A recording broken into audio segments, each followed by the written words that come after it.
Bonjour à tous, tutoriel letraindejules.fr. Nous allons voir aujourd'hui comment alimenter et motoriser une aiguille. Alors je n'ai pas choisi la plus facile, c'est vrai que j'aurais pu prendre une aiguille HO, mais là j'ai choisi cette aiguille en N, c'est de la voie de 9 mm ici.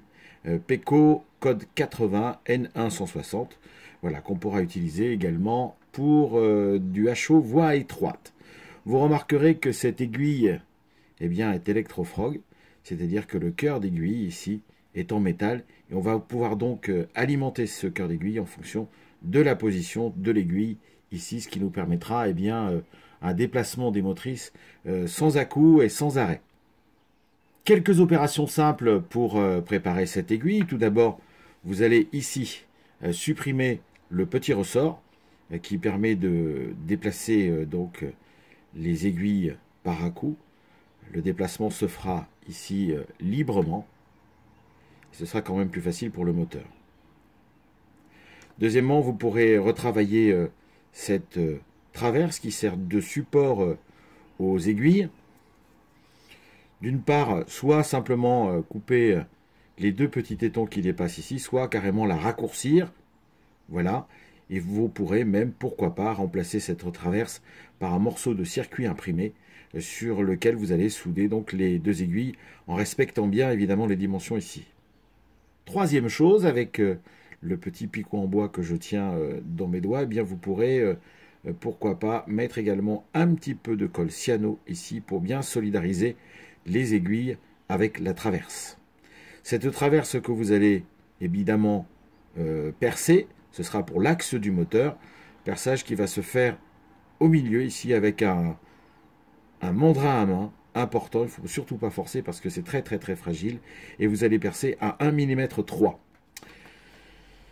Les autres opérations, vous voyez ici donc l'articulation des aiguilles. Il y a une traverse.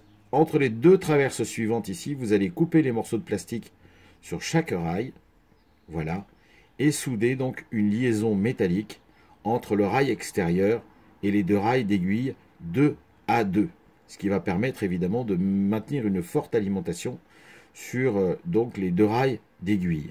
Dernière opération, vous allez grâce à un disque abrasif sectionner ici le rail de la partie centrale pour isoler le cœur d'aiguille. Le cœur d'aiguille ensuite que vous aurez raccordé à un fil, une soudure toute simple, un morceau de gaine thermorétractable et ensuite donc ce câble ici vous servira à alimenter le cœur d'aiguille. Les différentes opérations sur l'aiguille ont été réalisées. Vous prendrez maintenant votre moteur. J'ai choisi un moteur Peco, toujours PL10W, W indiquant qu'il est de faible consommation de courant, en intensité en tout cas. Et ce moteur donc pourra se fixer, c'est l'avantage, sous l'aiguille ici, alors que j'ai donc un support de voie qui est en polystyrène.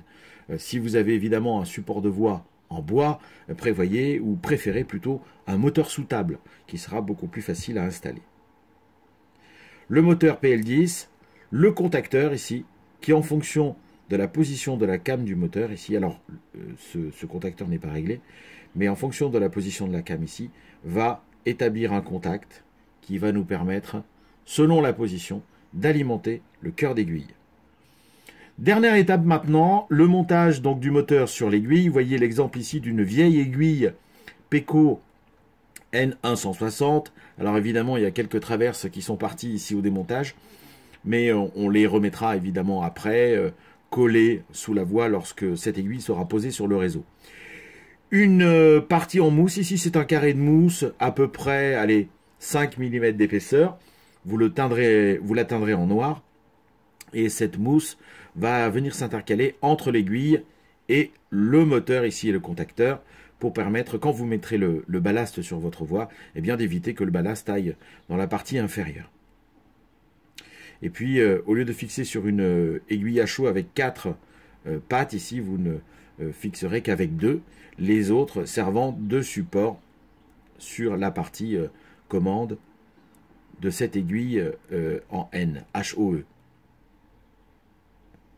Tout fonctionne bien, il n'y a pas de problème majeur Évidemment, le moteur est assez puissant et il viendra plaquer les aiguilles pour que le contact se fasse parfaitement. Mais on n'a pas maintenant, comme on a alimenté évidemment notre cœur d'aiguille ici, de problème d'alimentation selon les directions prises par les motrices.